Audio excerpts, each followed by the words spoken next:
ராமேஸ்வரம் அடுத்த மண்டபத்தில் இருந்து மீன்பிடிக்க சென்ற படகு கடலில் மூழ்கிய விபத்தில் 3 பேர் கரை திரும்பிய நிலையில் ஒருவர் மாயமாகியுள்ளனர். கூடுதல் தகவலை செய்தியாளர் விஸ்வநாதன் வழங்கிட கேட்கலாம்.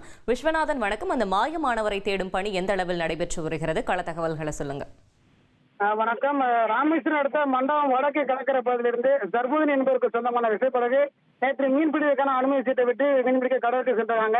அதாவது கடற்கரையில் வந்து சுமார் 25 நாட்கள் கடல் மலையில் மீன் பிடித்துக் கொண்டிருந்த போது படகுல ஏற்பட்ட பழுது காரணமாக கடல் நீரானது படகு உள் புகுந்துள்ளது.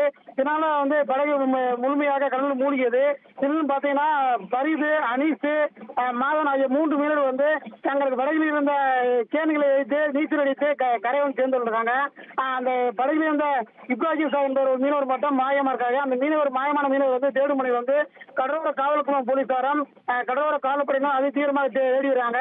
மாயமான மீனவர் மீனவர் சோர்த்து இருக்காங்க. இதையடுத்து தீவிரப்படுத்தி மீனவர் தேடும் பணியில் அதிகமாக ஈடுபட மீனவர் கோரிக்கை விடுத்திருக்காங்க.